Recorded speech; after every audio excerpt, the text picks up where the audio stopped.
University से इनकी भी शिक्षा हुई है। और आज हमारे बीच में उपस्थित हैं प्रकांड विद्वान योग आध्यात्म के। आपके पिता हमारे शहर के प्रतिष्ठित संतों में से एक हैं, और उनके आशीर्वाद से जो 6,500 गांवों में सवेरे से हरे राम हरे कृष्णा करते हुए, कीर्तन करते हुए भजन मंडली निकलती है। और गांव के गांव लोगों ने शराब, सिगरेट, बीड़ी, तंबाकू, मांसाहार उन सब का त्याग किया हुआ है। और उनके अनेक जगह पर देश में प्रवचन होते रहते हैं। उनके सुपुत्र आज हमारे बीच में उपस्थित हैं, डॉक्टर अजय दुबे जी। मैं उनसे फिर से आग्रह करता हूं कि ज्ञान की गंगा में आपको गोते लगवाएं। कल आपकी क्लास बहुत ज्यादा प्रेरणादायक, ऊर्जावान और प्राण योगियों में नए उत्साह फूकने वाली रही। अनेक लोगों के हमको कॉल आए, मैसेज आए, ग्रुप में चर्चा होती रही। हमने कहा फिर उनसे आपको रूबरू होने का, उनके आशीर्वाद सौभाग्य मिलेगा। ये बहुत प्रकांड विद्वान हैं, अनेक विषयों में इनको रहस्य। और सबसे बड़ी बात यह है कि इन्होंने काफी समय प्रतियोगी परीक्षाओं की तैयारी भी की है। आपकी पत्नी का रिटन एग्जाम में सिलेक्शन हो गया था पीसीएस में, फिर किसी कारणवश वो इंटरव्यू नहीं दे पाई थी। तो फिर से स्वागत करते हैं डॉक्टर अजय दुबे जी का। बहुत बहुत स्वागत सब परिवार की तरफ से आपका।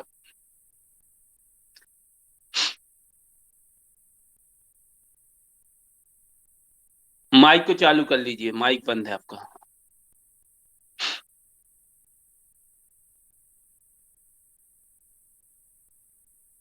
माइक को चालू कर लीजिए, कैमरे को। अच्छा, अब मेरी आवाज आ रही है? आ गई जी।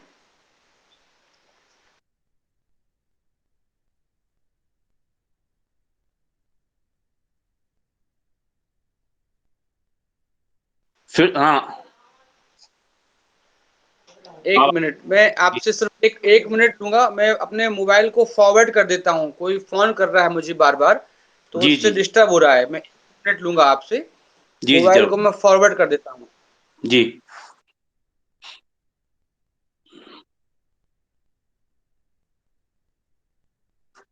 आज की कक्षा में आखिरी में जो भी आपके सवाल होंगे तो आप उनको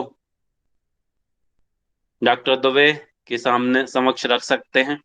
वो आपकी समस्याओं का समाधान करेंगे, जो भी संशय हो आपके योग से संबंधित। और सबसे अच्छी बात यह है कि आपको अभी हम उनका नंबर दे देंगे, तो आप उनसे डायरेक्ट कॉल कर लीजिए। उनकी यूनिवर्सिटी में 6 महीने 3 महीने के योग के सर्टिफिकेट कोर्स, साथ में 2 वर्ष का एमए एमएससी का पाठ्यक्रम योग का, और पीएचडी का कार्यक्रम अभी कोर्सेस अभी शुरू किए हैं इन्होंने। तो जो भी प्राण योगी करवाना करना चाहें वो उनकी यूनिवर्सिटी से कर सकते हैं। और अ, हमारे निवेदन पर उन्होंने कम से कम, बहुत कम फीस में उन्होंने तैयार हुए हैं कि नहीं, आप यदि आप कहेंगे तो बहुत मिनिमम फीस में जाएगा। उनसे निवेदन किया था अभी, क्योंकि वही हेड है, संचालक वही है। और अभी उनकी नियुक्ति हुई है। हाँ, डॉक्टर हरि सिंह गौर से ही हैं। आप भी वहीं से हैं क्या? हम लोग डॉक्टर हरि सिंह गौर से ही हैं।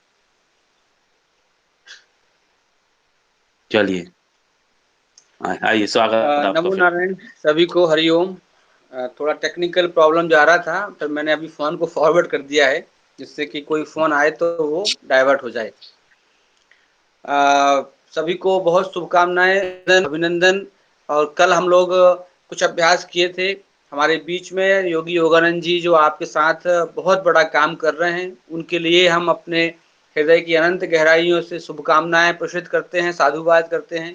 प्राण विद्या के काम में वो एक अनूठा अद्वितीय काम कर रहे हैं, जो पूरे देश में कोई नहीं कर रहा है अभी फिलहाल। में जो देख रहा हूँ दूर दूर तक, तो जैसा वो कर रहे हैं वैसा कोई नहीं अभी कर रहा है। उसके लिए उनको अनंत साधुवाद भी कम पड़ेगा। और धन्यवाद। आप सब लोग निरंतर उनके साथ जुड़े रहिए और हर संभव प्रयास उनके साथ करिए, जिससे कि ये जो मुहिम उन्होंने छेड़ी है वो सार्थक हो और सामाजिक लौकिक, पारलौकिक, पारमार्थिक, आध्यात्मिक आनंद की तरफ सबको प्रेरित कर सके। शारीरिक, मानसिक, सामाजिक और आध्यात्मिक जो व्याधियां हैं उनसे मुक्ति प्राप्त हो सके। अभी भाई साहब ने, योगी योगानंद जी ने हमारा बहुत सारा परिचय दिया। वो कुछ नहीं है, हम तो बस अपने गुरु के एक छोटे से चेले हैं और बहुत छोटे विद्यार्थी हैं। साधना करने की कोशिश कर रहे हैं, अच्छे एक योग साधक बन सकें, लेकिन अभी नहीं बन पाए हैं। धीरे धीरे गुरु कृपा मिलेगी तो हम एक अच्छे योग साधक बन पाएंगे। गुरु तो बहुत बाद की बात है, एक साधक बनने का प्रयास है। और विश्वविद्यालय में अभी जैसे बताया योगी योगानंद जी ने कि कुछ पाठ्यक्रम चालू किए हैं, BA yoga, MA yoga, PhD yoga और सर्टिफिकेट डिप्लोमा। तो आपका आग्रह था कि फीस को कम किया जाए, तो चूंकि एमए की फीस वहाँ 2 साल की 40,000 है, लेकिन आपका बहुत विनम्र आग्रह था कि फीस को बहुत कम किया जाए। तो आपको बहुत खुशखबरी है कि फीस को हमने पर ईयर 12,000 करवा दिया है। तो 24,000 आपको ट्यूशन फीस लगना है, 40 की जगह 24,000 आपकी ट्यूशन फीस कर दी है, 12,000 तक कम कर दिया गया है। क्योंकि बहुत लोग इतना पे नहीं कर पाते हैं। जो सक्षम हैं वो 15, 16, 18, 20 तक पे कर देते हैं, लेकिन हमने उनसे स्पेशल रिक्वेस्ट करके 12,000 पर ईयर ट्यूशन फीस को करवा दिया है। तो आप जो भी जुड़ेंगे वो सब लोग कर सकते हैं। अभी सेशन हमारा स्टार्ट है और सितंबर से क्लास हम लोग शुरू करेंगे। कल हम लोगों ने करीब 177 या पौने 200 के ऊपर विद्यार्थी, साधक, अनुसंधानकर्ता, शिक्षक, विद्यार्थी, बंधु मित्र सब जुड़े हुए थे। और बड़ी खुशी की बात है इतने सारे लोगों को एक साथ जोड़ पाना। क्योंकि कालांतर में लोग तो वैसे ही जो डिस्टेंसिंग करते करते सोशल डिस्टेंसिंग पे आ गए, और सोशल डिस्टेंसिंग से करते करते इमोशनल डिस्टेंसिंग, इमोशनल जो हमारा इमोशन डिस्टेंसिंग है वो भी हो गया। और कोरोना ने तो इतना इमोशन डिस्टेंसिंग कर दिया कि दूसरे की पीड़ा पर लोगों ने पैसे बना लिए, दूसरे के रोग में, बीमारी में लोगों ने पैसे बनाए। इतना इमोशन डिस्टेंस हो गया, किसी के इमोशन से किसी को फर्क नहीं पड़ता है। ऐसे माहौल में भी हम लोगों ने बहुत काम किया। योगी योगानंद जी ने भी प्राणिक हीलिंग की, हमने भी बहुत काम किया। कालांतर में Bhopal smart city development authority के साथ मिलके हमने करीब ऑनलाइन 1 लाख कोरोना पेशेंट्स को योग सिखाया। उसमें 35,000 लोग तो इतने क्रिटिकल कंडीशन में थे जिनको होम आइसोलेट करके रखा हुआ था, उनको सबको योग सिखाया ऑनलाइन। 1 लाख लोगों ने प्राणायाम का अभ्यास किया और वो स्वस्थ हो गए, फिट हो गए, कोरोना से जीत लिया। ऐसे ही योगी योगानंद जी ने भी लाखों लाखों लोगों को अपने प्राण विद्या हीलिंग से स्वस्थ कर दिया और उनकी इम्यूनिटी को इतना बूस्ट कर दिया कि वो आज भी बीमार नहीं पड़ते हैं, स्वस्थ हैं। और केवल उन्होंने बीमार को स्वस्थ नहीं किया, उन्होंने प्राण योगी तैयार कर दिए। मतलब ये होती है बात गुरु की।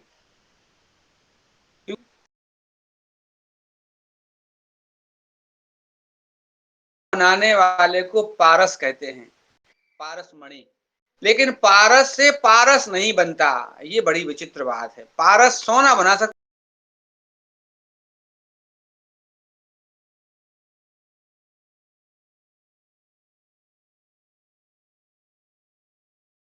गुरु ही बना देते हैं, प्राण योगी ही तैयार कर देते हैं।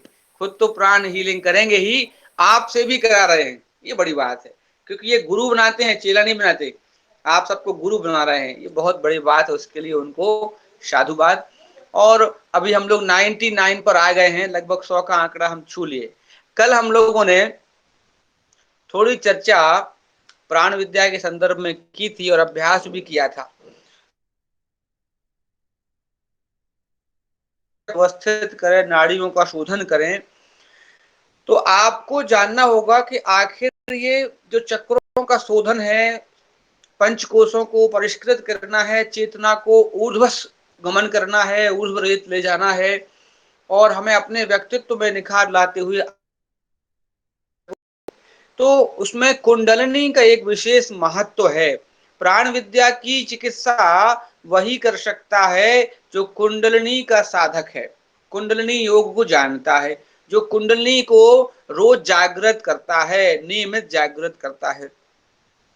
आपको जानकर बड़ी अच्छी अनुभूति होगी कि अगर आपको कुछ साथ आपको कुंडलिनी का जागरण करना है तो बस कुछ मत करिए, सुबह 3:30 बजे उठ के बैठ जाइए, बिस्तर में ही बैठ जाइए, मुंह हाथ नहीं धोना है, मत धोइए, बैठ जाइए और बस केवल अपनी चेतना के साथ जुड़ जाइए, प्राणिक हीलिंग में जुड़ जाइए। केवल इस बैठे बैठे से ही आपको यकीन नहीं होगा, आपके 3 चक्र 40 दिन में एक मंडल में जागृत हो जाएंगे। एक मंडल का मतलब होता है 40 दिन। 40 दिन अगर आप लगातार एक आसन में रोज बैठ जाते हैं 3:30 बजे से 40 मिनट के लिए, आप देखिए आपके अंदर एक अद्वितीय प्राणिक शक्ति आ जाएगी और आप कुंडली का अभ्यास अनुभव कर सकते हैं कि आपका मूलाधार, स्वाधिष्ठान और मणिपुर, नाभि पद्म, 3 चक्र तो आपके जागृत हो जाएंगे। क्योंकि हम लोगों ने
कह रहे हैं, लेकिन नाभि को अभी कुंड मत कहिए।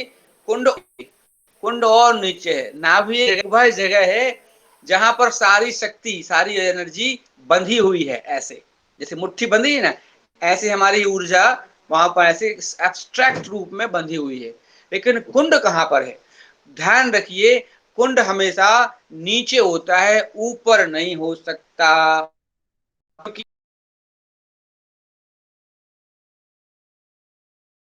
तो पृथ्वी पर जाना पड़ेगा, माने आपको अपने चक्रों में नीचे जाना पड़ेगा, मूलाधार से नीचे।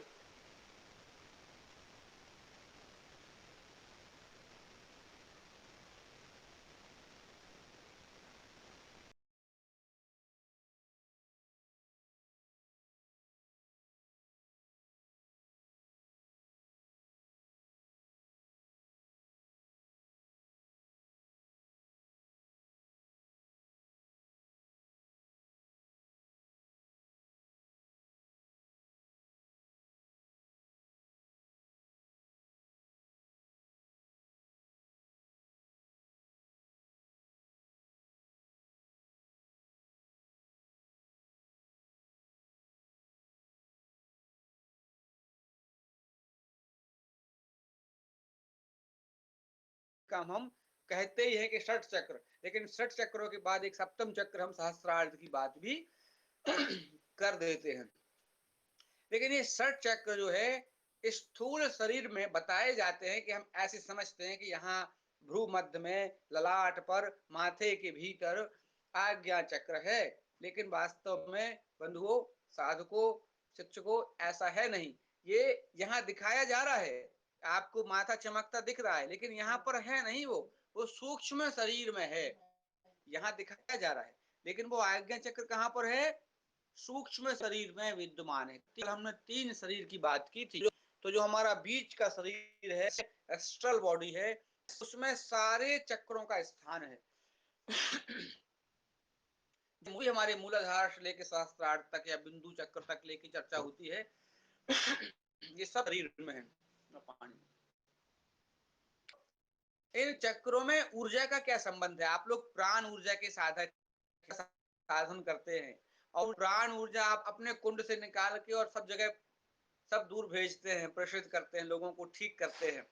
हमने हमारी पीएचडी का विषय ही प्राण ऊर्जा है, स्वर योग चिकित्सा, शिव शिरोदय, यही प्राणिक हीलिंग है। आजकल जो लोग पहले के जो लोग प्राणिक हीलिंग करते थे ना, बाद में उसको झाड़ फूक में बदल दिया। लोग झाड़ फूक करना शुरू कर दिए, चक्कू से, मोरपंख से और मंत्रों से और तमाम तरह से उसको झाड़ फूक का नाम दे दिया। लेकिन वास्तव में वो प्राणिक हीलिंग ही है। और जो कुछ दूसरी देशों में चली गई हमारी ये विद्या, उसको लोग रैकी कहने लगे, की, ची, चाई मेथड कहने लगे, है ना। इस प्रकार से उसको ऑरा हीलिंग या ऑरा पद्धति कह देते हैं, उसको आभा मंडल चिकित्सा कह देते हैं। लेकिन वो सब की सब प्राण विद्या ही है, प्राण चिकित्सा ही। लेकिन प्राण चिकित्सा उसी की जागृत होती है जिसकी कुंडलनी बहुत सक्रिय है।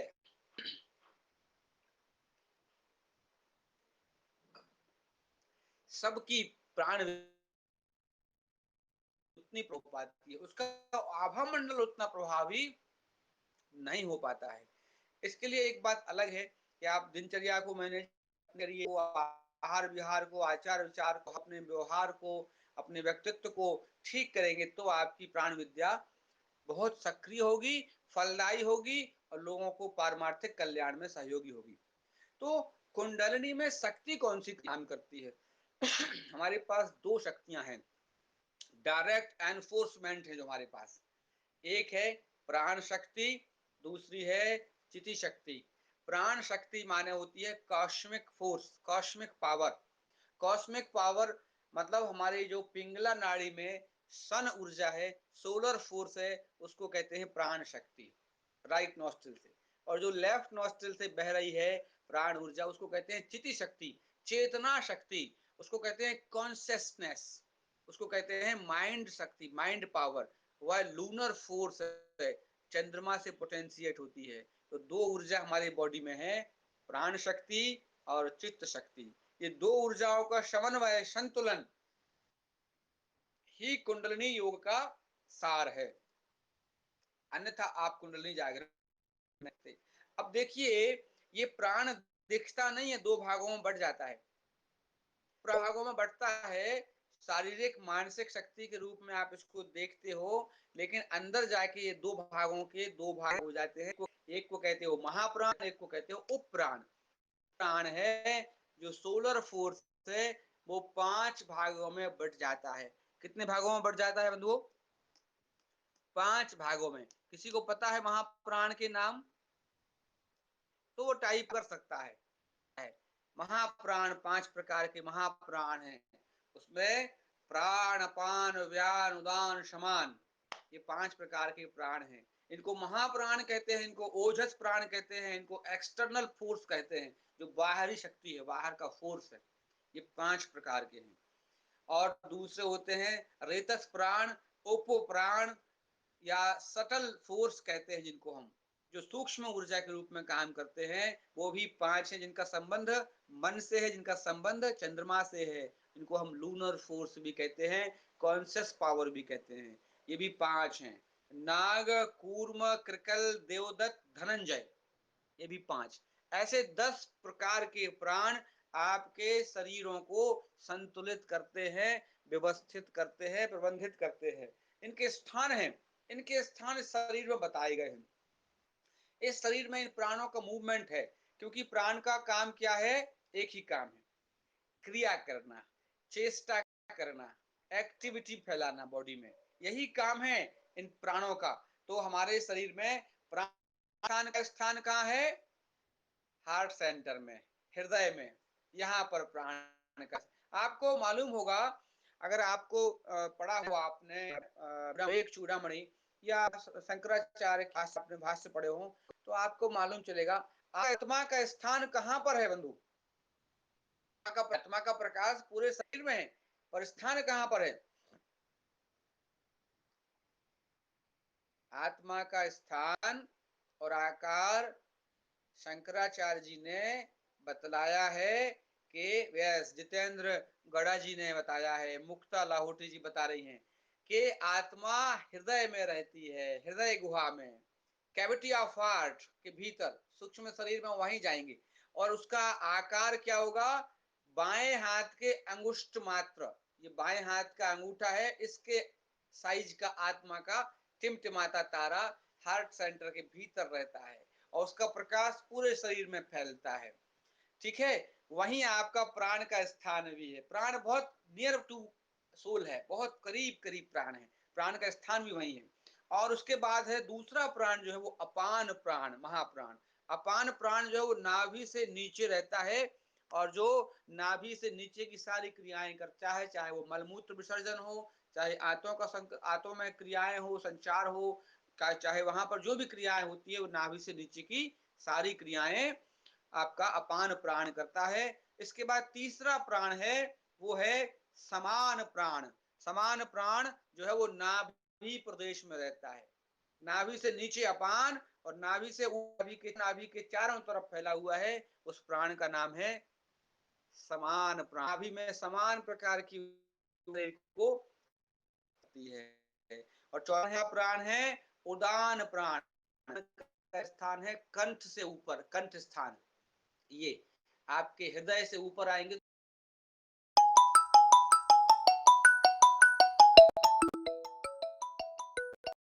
प्राण जो है पूरे शरीर में व्याप्त है। हमारी इस यान में, ये यान है, ये फ्लाइंग मशीन, इट्स कहना चाहिए हमारी ये फ्लाइट है ना, ये एरोप्लेन है हमारा, इसमें उड़ना है, इसमें गंतव्य तक पहुंचना है। तो व्याप्त संपूर्ण रूप से वो है जो हमारे संपूर्ण शरीर में फैला है। ये सारे पांचों प्राण सन से चल रहे हैं, ध्यान रखिएगा। महाप्राण कमजोर हो जाते हैं, उसकी शारीरिक शक्ति कमजोर हो जाती है, बॉडी की फिजियोलॉजी बिगड़ जाती है और हमारे योगी योगानंद उसके इस प्राण को अपनी हीलिंग से ठीक कर देते हैं, हीलिंग करके ठीक कर देते हैं। तो वो डायरेक्ट कर दिया, लेकिन आप करना चाहो तो आपको रूप में बैठ जाते हैं इसको ठीक करने के लिए। और आप खुद भी चाहें तो अपने सोलर फोर्स को ठीक। महाप्राण के बाद उपप्राण हैं, जिनको आप सटल फोर्स कहते हैं, जिनको आप लूनर फोर्स कहते हैं, जो हमारी वाम नाड़ी से, इडा नाड़ी से शरीर में प्रवाहित हो रहे हैं। ये भी पांच हैं और ये मानसिक शक्ति का द्योतक हैं, ये कॉन्शियसनेस, चेतना शक्ति के द्योतक हैं। ये पांच कौन कौन से हैं? नाग, कूर्म, कृकल, देवदत्त, धनंजय। नाग कहाँ रहता है? नाग हमारे डकार में रहता है। हम लोग जो खाना खाने के बाद पेट भर जाता है तो उद्गार होता है, डकार आती है, वहां पर हमारा नाग प्राण रहता है। आप देखते हैं शंकर जी डला हुआ है डला है कि नहीं डला है? नाग का स्थान, नाग प्राण का स्थान ही गले में है, वो यहीं से ही डकार लेता है, यहाँ पर, यहाँ से डकार आती है, गले से आती तो नीचे है पर उसका स्थान कहाँ है? कंठ में है। दूसरा जो कूर्म प्राण है, कूर्म प्राण बहुत महत्वपूर्ण है हमारे शरीर में। हमारी आंखों की जो झपकना है ना, पलक, पलक झपकती है, ये काम किसका है? कूर्म प्राण का है। इसके बाद है कृकल प्राण जो है वो छींक आती है। छींक कब आती है? कोई बता सकता है मुझे छींक कब आती है? टाइप कर सकता है, छींक कब आती है? बहुत बड़ा लॉजिक है इसमें छींक आने में। सबको छींक नहीं आती, काम होता है तब छींक आती है, एलर्जी लिख रहा है कोई, एलर्जी पे आती है। लेकिन किसी किसी को सामान्यतः अगर छींक आ जाए, एक्सेस ऑफ एयर, तब छींक आती है। Very good, very good. लेकिन एक नेचुरल जो छींक आती है, कभी कभी कुछ फंस जाता है जब आती है, वेरी गुड। लेकिन और कोई बता सकता है? डस्ट पहुंच जाए या सुषुम्ना, अब यहां से कुछ थोड़ा सा लॉजिक मिलेगा। कोई विषाक्त पदार्थ आने पर, यस, ये सब चीजें हो गई, एक्सटर्नल ऑब्जेक्ट्स हो गए। देखो मूलतः छींक क्यों आती है? आपको ना तो कोई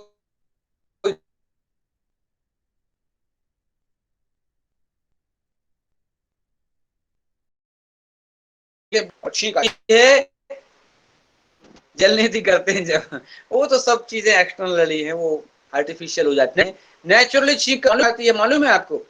हमारे शरीर में जो दोनों स्वर हैं, राइट और लेफ्ट, इडा पिंगला में महेंद्र स्वर और सूर्य स्वर है, ये सक्रिय होते हैं प्रत्येक घंटे पे, एवरी आवर। 2.5 घड़ी राइट चलता है तो लेफ्ट बंद रहता है, फिर 2.5 घड़ी लेफ्ट चलता है तो राइट बंद रहता है। कभी कभी क्या होता है कि दोनों स्वर, एक चल रहा है एक बंद है, अब बदलने का समय आ गया। मान लीजिए अब राइट को बंद होना है और लेफ्ट को चालू होना है, लेकिन वो हमारा जो ब्रेन में कृकल प्राण है वो छींक लाने का प्रयास करता है। लेकिन कभी कभी क्या होता है, नेचुरली प्राण डाइवर्ट नहीं हो पा रहा, चैनल हमारा फ्लक्चुएट नहीं हो रहा, चेंज नहीं हो रहा है, प्राण का जो फ्लो है वो ऐसे चेंज हो जाता है डायरेक्शन। तो जब चेंज नहीं हो पाता है, राइट नॉस्ट्रल से लेफ्ट नॉस्ट्रल पर स्विच नहीं होता है, कहते हैं ना स्विच हो गया, स्विचिंग होती है, स्विच चेंज होता है, चैनल का फोर्स एक्टिवेशन चेंज होता है।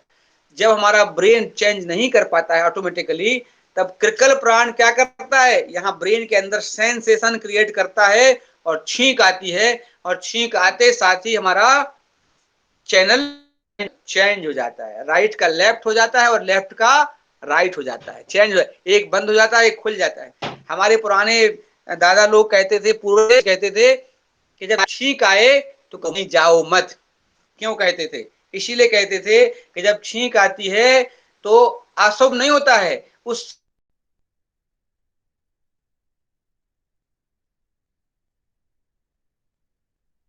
बदल तो जबरदस्ती जब बदला जाता है, जब इनफोर्स करके चेंज किया जाता है, उस समय सुषुम्ना के साथ में एकदम फोर्सफुली, तो वो काल स्वर कहलाता है, शून्य स्वर, मध्य स्वर। उस स्वर में कुछ नहीं करना चाहिए, यात्रा का त्याग, भोजन का त्याग, कोई भी काम का भौतिक कर्म का त्याग, सिर्फ सिर्फ आध्यात्मिक ऊर्जा का, आध्यात्मिक जप तीर्थ या पुण्य का काम करना चाहिए, साधना का काम करना चाहिए। यात्रा तो बिल्कुल वर्जित हो जाती है, इसीलिए वो मना करते थे।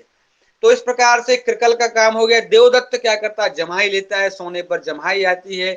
फिर धनंजय, धनंजय संपूर्ण शरीर में व्याप्त है, रोम रोम जो खड़े होते हैं, रोमांच होते हैं, ये धनंजय का काम है। ये इस प्रकार से हमारे 10 प्राण हमारी बॉडी में काम कर रहे हैं। और ये कैसे बहते हैं प्राण? बहने को तो आप देखते हैं कि राइट से आ रहा है आपका महाप्राण, लेफ्ट से जा रहा है उपप्राण, बॉडी के अलग अलग हिस्सों में ये रहते हैं, और यहां से 2 हैं, वहां जाके 10 हो जाते हैं। और इनके चैनल्स कितने हैं आपको पता है? ये जो प्राण दिखता नहीं है, सूक्ष्म शरीर दिखता नहीं है, लेकिन है, ये प्राण के चैनल्स कितने हो जाते हैं? प्राण वाहिकाएं कितनी है बॉडी में, जिसको आप नाड़ी कहते हो? नाड़ी जो है प्राण वाहिकाएं 3 तो कॉमन हो गए, जो बड़े वाले मेन फोर्स हो गए वो 3, इडा पिंगला सुषुम्ना। लेकिन इसके बाद जो सारी नाड़ियां हैं वो कितनी हैं? 72,000। 72,000 नाड़ियां की बात हठ योग करता है, हठ शास्त्र करता है। लेकिन आपको मालूम होगा साधको कि शिव संहिता 72,000 की बात नहीं करता है। शिव संहिता बात करता है 3.5 लाख नाड़ियों की। कितनी नाड़ियों की? 3.5 लाख। शिव संहिता 3.5 लाख क्यों कहता है? उसकी मान्यता है कि हमारे पंचकोश 5 हैं, और 70,000 के हिसाब से 5 गुना कर दो तो बॉडी में हमारे 3.5 लाख नाड़ियां हैं। 3.5 लाख प्राण वाहिकाएं हैं शिव संहिता के अकॉर्डिंगली। जो 2 स्वर से प्राण जाता है, कभी एक से जाता है, कभी दूसरे से जाता है, कभी दोनों से जाता है, ये अंदर जाके 3.5 लाख भागों में बट जाता है, जो दिखता नहीं है लेकिन फैल जाता है, 3.5 लाख चैनल्स में बट जाता है। हमारे जब बीमारी आती है ना, तो योगी योगानंद जी क्या करते हैं, 3.5 लाख चैनल्स में जो चैनल्स ब्लॉक हो जाते हैं, मान लीजिए हार्ट सेंटर के चैनल ब्लॉक हो गए तो हार्ट डिजीज हो गई, तो वो वहां पर क्या करते हैं, अपनी प्राण शक्ति से दूसरे की ब्लॉकिंग जो एनर्जी है, ब्लॉक फोर्स है, जो जहां पर ब्लॉकेज है, उसको हटा देते हैं, रिमूव कर देते हैं, साफ कर देते हैं। तो हमारे 3.5 लाख चैनल में जो जो चैनल ब्लॉक हो गए हैं वहां बीमारी आ जाती है, और करने से, एनर्जी को भेजने से वो चैनल्स ठीक हो जाते हैं और हम लोग स्वस्थ हो जाते हैं। अब देखिए, ये जो 2 चैनल्स हैं ये बहुत महत्वपूर्ण हैं, इडा और पिंगला में बहने वाले दोनों चैनल, जिसको आप सोलर और लूनर कहते हो, प्राण शक्ति और कहते हो। समझने की बात है कि कैसे समझें। हम आपसे बात कर रहे हैं, आप हमें सुन रहे हो, हम आपको समझ रहे हैं, आप हमें समझ रहे हो। हम प्राण और चेतना दोनों में आपसे बात कर रहे हैं। लेकिन कोई व्यक्ति जो पैरालिसिस इसको हो गया है, बॉडी में मूवमेंट नहीं है, क्या वो मरा हुआ मानते हो उसको? नहीं मानते। क्यों नहीं मानते? वो तो बोल नहीं रहा है, हिलडुल नहीं रहा है, कोई मूवमेंट नहीं है, आंखें बंद है। इसलिए नहीं मानते कि उसके अंदर प्राण शक्ति तो है बट चेतना नहीं है, कॉन्शियसनेस नहीं है। तो ये दोनों शक्ति मिलके काम करती हैं, तभी जीवन संभव है। नहीं तो फिर इसी प्रकार से जीवन जिया जाता है कि आप अनकॉन्शियस टाइप के हो, अनभिज्ञ हो। दोनों का आपस में कॉम्बिनेशन है ना। दोनों का सूर्य चंद्रमसो योगो हठ योग इत्यभिधीयते। दोनों का एक दूसरे के साथ संतुलन है, समन्वय है, घड़ी के साथ चलती है। एक सन कैलेंडर होता है, एक मून कैलेंडर होता है। सन कैलेंडर चलता है 24 घंटे का होता है, लेकिन मून कैलेंडर जो है वो 28 दिन का होता है। दोनों काम करते हैं। कैलेंडर का महत्व है, सन सेट होता है, सनराइज होता है। ये कैलेंडर है इसका, है ना। ये मून सन कैलेंडर एक मून कैलेंडर होता है जो कि शुक्ल पक्ष की प्रतिपदा से प्रारंभ होता है और अमावस्या तक जाता है। इसको 28 से 30 दिन का होता है पक्षों के साथ। ये 2 कैलेंडर काम करते हैं, हमारे अंदर भी काम करते हैं। ये हमारे अंदर भी ये कैलेंडर काम करते हैं बंधुओं। स्त्रियों को तो आप बिल्कुल देखते होंगे, स्त्रियों के शरीर तो एकदम मून कैलेंडर तुरंत प्रभाव में आता है, दिखता है। वो 28 दिन का जो नक्षत्र कैलेंडर है वो मून कैलेंडर है। इसलिए स्त्रियों का संबंध मन से है और चंद्रमा से है। चंचलता इसलिए होती है क्योंकि मून है ना, मून का संबंध है। अब ये दोनों चैनल्स चलते कैसे हैं? कुंडली जागरण तो आप करोगे, अभी हम आपको अभ्यास कराएंगे, लेकिन ये चलते कैसे हैं? हमारे अंदर प्राण जो है, जो साइंस के विद्यार्थी हैं, फिजिक्स के विद्यार्थी हैं, एस्ट्रोनॉट के विद्यार्थी, वो जानते हैं कि प्राण कभी सीधा नहीं चलता ऐसे ऐसे। जैसे ट्रेन चलती ना, ट्रेन सीधी नहीं चलती, प्राण हमेशा चलता ऐसा ऐसा ऐसा, क्रॉस क्रॉस चलता है ऐसे ऐसे। प्राण हमेशा डाइवर्टेड फॉर्म में चलता है ऐसे, क्रॉस क्रॉस सर्पाकार, ऐसे क्रॉस चलता है, टेढ़ा टेढ़ा ऐसे, घूम घूम के ऐसे ऐसे। ये प्राण का डायरेक्शन ही है। हम लोग वहां क्यों कहते हैं कि 3.5 मार के उस कुंड में एक सर्पणी पड़ी हुई है, जो 3.5 घेरे मार के ऐसे सोई हुई, अपनी पूंछ को मुंह में दबाए पड़ी हुई है। वो प्राण शक्ति ही पड़ी हुई है वहां 3.5 फेरे मार के सर्पणी के समान। कोई वहां सांप नहीं पड़ा हुआ है, वो प्राण शक्ति ही वहां, उतना स्पेस है वहां, उतनी कैविटी है आकार की, उतनी कैविटी है कि 3.5 फेरे मार के कोई ऊर्जावान वहां पड़ी हुई है और सुप्त प्राय है। जागृत होने पर कैसे प्राण चलता है? प्राण का देखो, जो सोलर फोर्स है, प्राण ऐसे जाते हैं ना, ऐसे चलते हैं प्राण, ऐसे आए मूलाधार हुए, फिर उसके बाद उन्होंने ऐसे भेदन किया, स्वादिष्ठान चलते हैं। लेकिन ये बताओ कि एक प्राण नीचे से ऊपर चलता है और एक नीचे से ऊपर जाती है, एक ऊपर से नीचे, एक नीचे से ऊपर। अब मुझे बताओ कि जैसे सूर्य नाड़ी का पिंगला स्वर का जो शक्ति है, प्राण शक्ति, वो कैसे चलती है? वो ऊपर से नीचे जाती है कि नीचे से ऊपर जाती है? और जो मून की शक्ति है, जो चंद्रमा की शक्ति है, जिसको आप इड़ा नाड़ी से जानते हो, वो कैसे चलती है? क्योंकि इनके फ्लो हैं, अलग अलग फ्लो है इनके एक्टिवेशन के समय। किसी को मालूम हो तो बताएं, टाइप करें। आपका थोड़ा सा एग्जाम भी चलता जा रहा है। ऊपर से नीचे इड़ा, ऊपर से नीचे पिंगला, नहीं, ऊपर से नीचे। अभी किसी ने लिखा था ऊपर से नीचे इड़ा, डॉक्टर संजीत कुमार जी ने लिखा था, बहुत बढ़िया। नीचे से ऊपर पिंगला, बहुत सही। डॉक्टर संजीत कुमार जी पढ़े लिखे हैं, मतलब वो पढ़ रहे हैं। सूर्य ऊपर से नीचे, नहीं, सूर्य ऊपर से नीचे कैसे आ जाएगा? आप बताइए, सूर्य का संबंध किससे है? फायर से है, आग से है। और आग कभी भी जलाओगे तो वो ऐसे जलता है, फ्लेम हमेशा, आग का फ्लेम हमेशा ऊपर जाता है, नीचे से ऊपर। और मून का संबंध ईरान का, चेतना का स्वर संबंध चंद्रमा से है, चंद्रमा का संबंध जल और पृथ्वी से है। पत्थर को आप ऊपर फेंको तो वो नीचे ही आएगा, ऊपर फेंको तो वो नीचे ही आएगा, तो लुढ़कता हुआ जल बहता हुआ नीचे की तरफ आएगा। तो हमारा जो इड़ा फोर्स है, जो हमारा लूनर फोर्स नीचे की तरफ चलता है, ऐसे चलता है, क्रॉस क्रॉस करते हुए, ऐसे ऐसे नीचे जाता है, चक्रों को भेदन करते हुए। तो ये चलता है ऐसे, चलता है ऐसे, और एक जगह पे ऐसे मिलते रहते हैं ऐसे। एक्टिवेशन के समय जब ये सिंगल एक्टिवेट होते हैं तब सेपरेट सेपरेट चलते हैं। एड़ा ऊपर से नीचे जाएगा, पिंगला का जो स्वर है, शक्ति है, वो नीचे से ऊपर आएगी। ये सेपरेट सेपरेट चलते हैं तब की बात कर रहे हैं। लेकिन जब ये सुषुम्ना एक्टिवेशन के साथ चलते हैं तब ये एक साथ चलते हैं। जब ऊपर हिमालय से पानी नीचे लुढ़काया जाता है, बहता है गंगा जमुना सरस्वती में, तो जाता है बहता हुआ बहता हुआ बहता हुआ, और जब वो सूर्य के संपर्क में आता है, किसके संपर्क में आता है? गर्मी के संपर्क में आता है, तपस्या के संपर्क में आता है, तो वो क्या बन जाता है? वेस्पोरेट हो जाता है, भाप बन जाता है, ऊपर की तरफ जाने लगता है। नीचे का पानी, समुद्र का पानी, नदी नालों का पानी कहाँ जाता है? उड़ने लगता है, ऊपर चला जाता है, ऊपर जाता है कि नहीं? इसी प्रकार से इड़ा शक्ति और पिंगला शक्ति जब मिलके काम करते हैं, सुमना के साथ करते हैं, तो वो ऊर्ध्व गमन करते हैं। ऊर्ध्व गमन करते हुए सुषुम्ना जागृत होती है और चक्रों का भेदन करती हुई सीधे सेंट्रल पॉइंट, जो यहाँ पर शिखा मध्य के भीतर जो गुहा है, मस्त गुहा, मस्तिष्क की जो गुहा है ना, उसके अंदर जागृत हो जाती है। यही लक्ष्य हठ योग का है। अब हम सुषुम्ना को कैसे एक्टिवेट करें?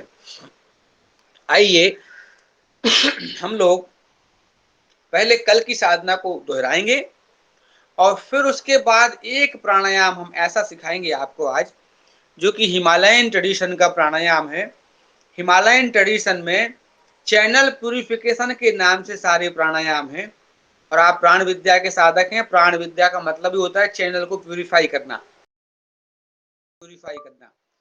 तो चैनल प्यूरिफिकेशन के प्रकार है 49 चैनल प्यूरिफिकेशन। लेकिन आज आपको हम एक सिखाएंगे और एक से ही आप अपने आप को जान सकते हो। तो हम लोग कैसे करेंगे? कल की साधना को हम लोग अंत में करेंगे। जो हम लोगों ने साधना कल की थी या पहले वही कराई थी, चलो, है ना, जिससे आपका मन जो है वो एकाग्र हो जाएगा, फिर आप चैनल को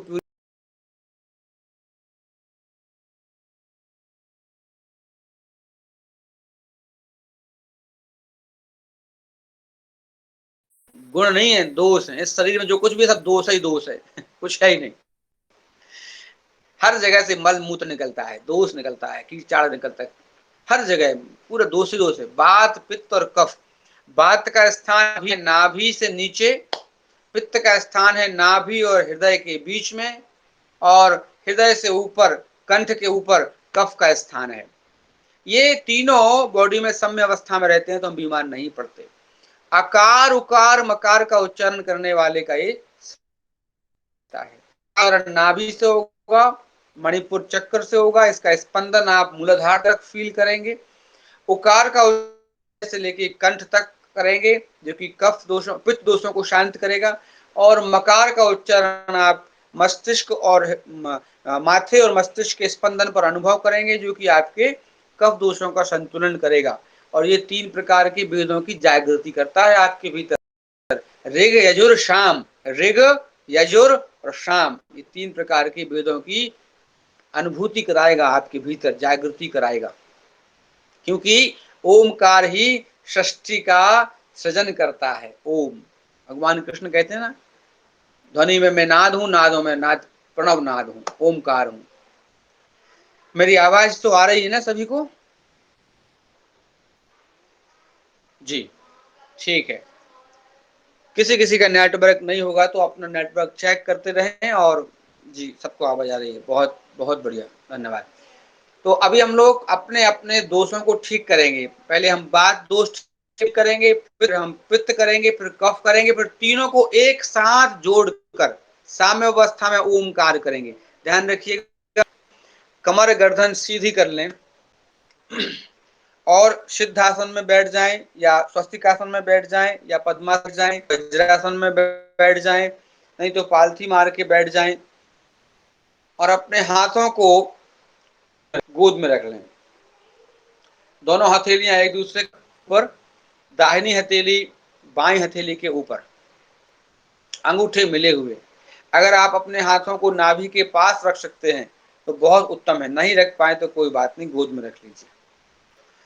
पीठ सीधी रखिए, कमर गर्दन सिर सीधा, पूरा शरीर स्थिर, चेहरे पर प्रसन्नता, चेहरे पर प्रसन्नता, गर्दन थोड़ी सी उठी हुई, हल्की सी टिल्ट पीछे की तरफ, आंखें बंद, संपूर्ण शरीर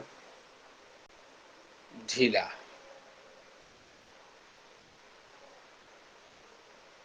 नेत्र बंद, चेहरे पर प्रसन्न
गहरा पूरक, उदर प्रसारण, लंबा रेचन, उदर संकुचन।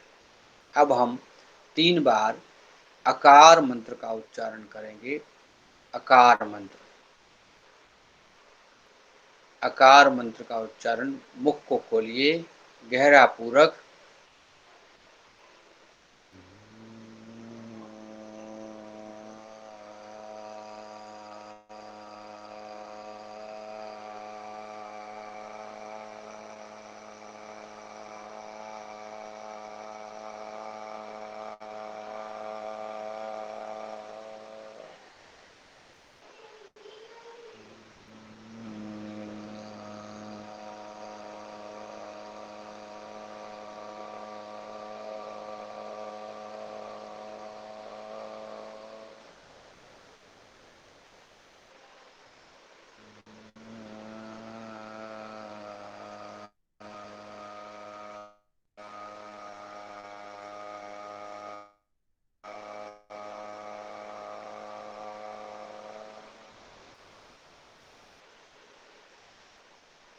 पित्त दोषों के शांति के लिए उकार मंत्र का उच्चारण, तक ध्यान, स्पंदन का अनुभव, ऊ मंत्र का, ऊ का, उकार का उच्चारण, गहरा पूरक,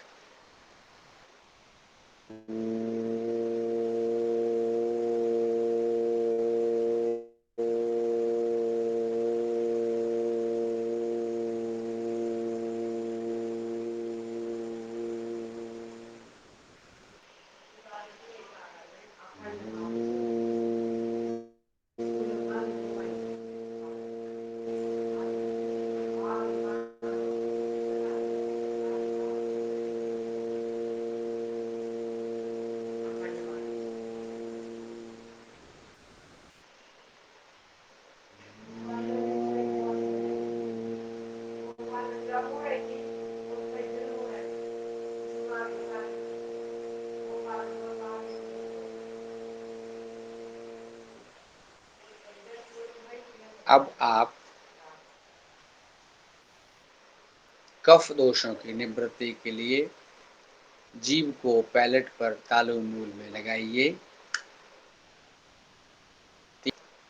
माथे मस्तिष्क पर स्पंदन का अनुभव करते हुए आज्ञा चक्र और सहस्त्रार्ध को परिष्कृत करेंगे और इसका संबंध कारण शरीर से भी है। गहरा पूरक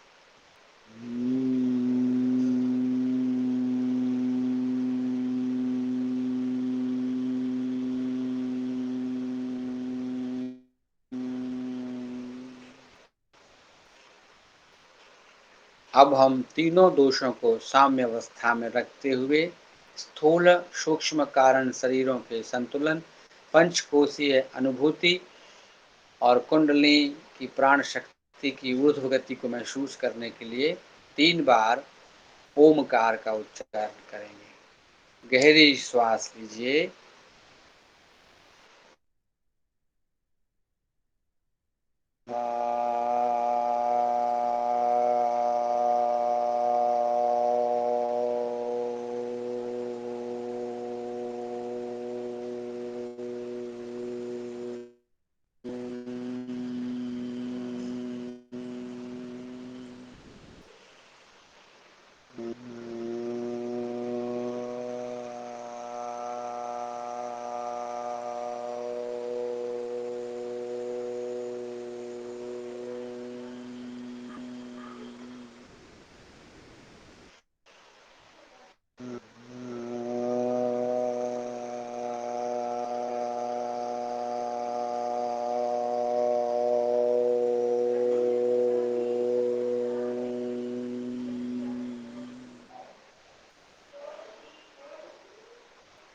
मन को शांत रखिए।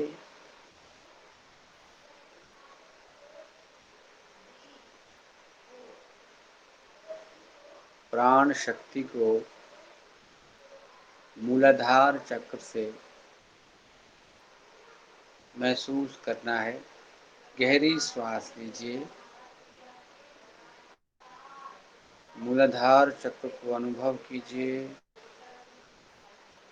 ऊपर की तरफ श्वास लेते हुए अपनी चेतना को बढ़ाइए। स्वाधिष्ठान चक्र लिंग योनि के पीछे।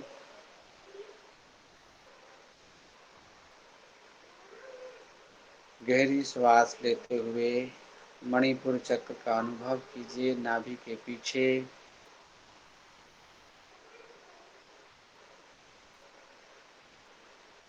गहरे पूरक के साथ हृदय में अनाहत चक्र का अनुभव कीजिए।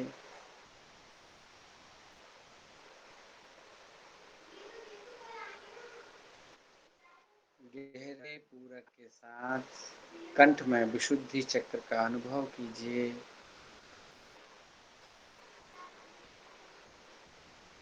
गहरे पूरक के साथ भ्रू मध्य में आज्ञा चक्र का अनुभव कीजिए।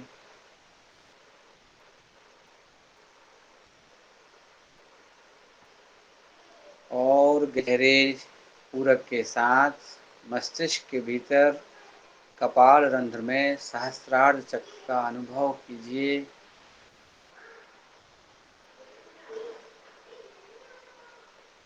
शरीर में रोमांच का अनुभव कीजिए। गहरी श्वास लीजिए। पूरे शरीर में रोमांच।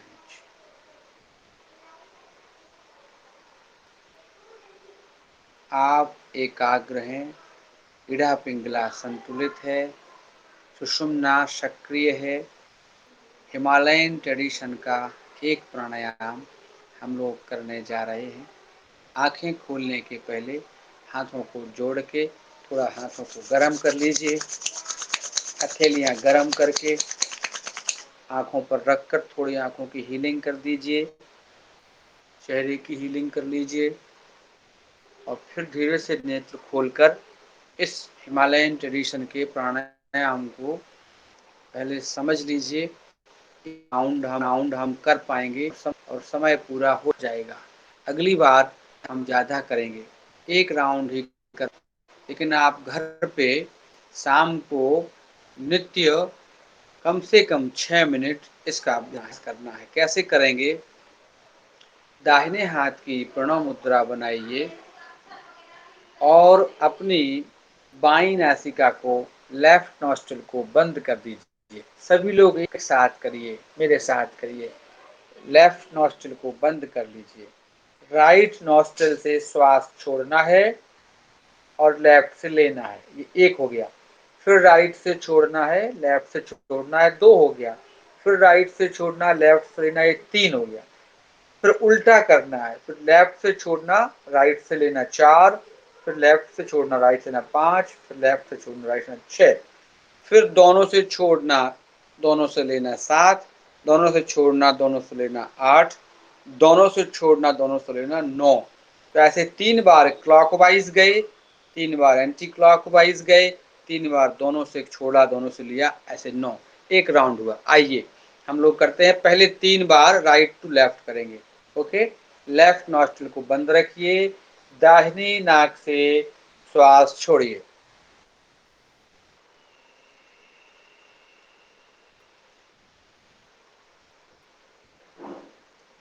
लेफ्ट नॉस्ट्रिल से श्वास लीजिए,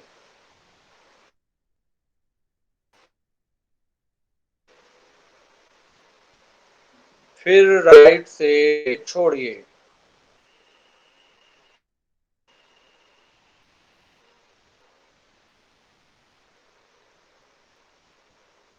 फिर लेफ्ट से लीजिए,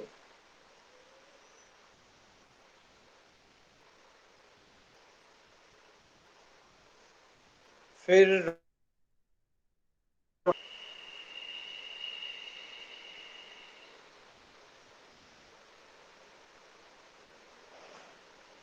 लेफ्ट से लीजिए। अब लेफ्ट नॉस्ट्रिल से छोड़िए, बाएं से छोड़िए, राइट से लीजिए, लेफ्ट से छोड़िए,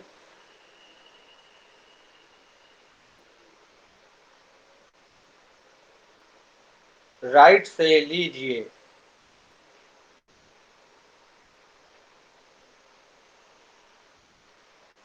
लेफ्ट से छोड़िए,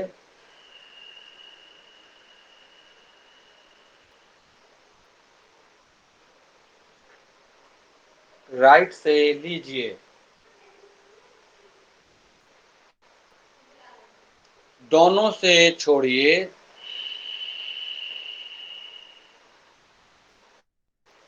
दोनों से लीजिए। दोनों नासारंध्रों से छोड़िए,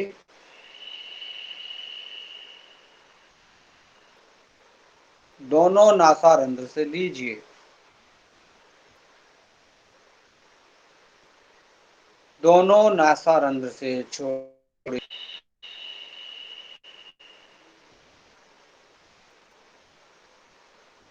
दोनों नासारंध्र से लीजिए। 3 बार दोनों। नेत्रों को बंद रखिए, अपनी चेतना को, मन को ओंठ के मध्य में, नाक के नीचे, दोनों नथनों से मध्य में, ब्यूटी पॉइंट पर दोनों नथनों के मध्य में अपनी चेतना ले आइए और अनुभव कीजिए आपके दोनों स्वर सक्रिय हैं, दोनों नॉस्ट्रिल्स एक्टिवेट हैं। इड़ा पिंगला शक्ति, चंद्र सूर्य शक्ति सक्रिय है। दोनों नथनों से बराबर श्वास प्रश्वास हो रहा है। मन को शांत रखिए, चेहरे पर प्रसन्नता। गहरी श्वास लीजिए और छोड़िए। 3 बार ओमकार।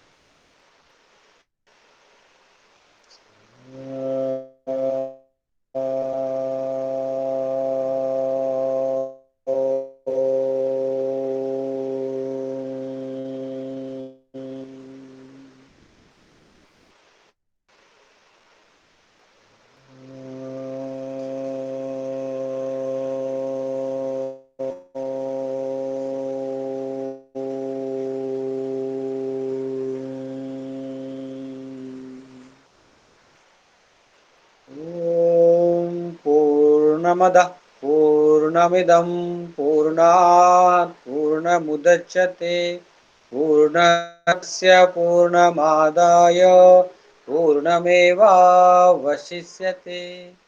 ॐ सर्वेऽपि सुखिनः सन्तु सर्वे सन्तु निरामया सर्वे भद्राणि पश्यन्तु मा कश्चित् दुःखभाग् भवेत् मा कश्चित् दुःखभाग् भवेत्। ॐ शान्तिः शान्तिः शान्तिः। हरिः ओम। श्री गुरुभ्यो नमः। हरिः ओम।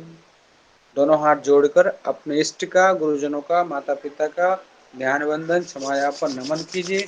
रवि और पाम्स टुगेदर हथेली गरम कीजिए। कुंडनुमा आकार दे के आंखों पर रखिए। पूरे चेहरे की हीलिंग करिए। संपूर्ण शरीर का स्पर्श करिए। चेहरे पर प्रसन्नता। धीरे से नेत्र खोलिए। हरिओम तत्सत। नमस्कारम। आप सभी का जीवन शुभ हो, मंगलमय हो, आरोग्यमय हो। अपने दोनों को नथनों को चेक करिए, इनका फ्लो बढ़ गया होगा। आप देखेंगे इनमें सक्रियता बढ़ गई होगी हिमालयन ट्रेडिशन के इस प्राणायाम से। हरिओम। अब मंच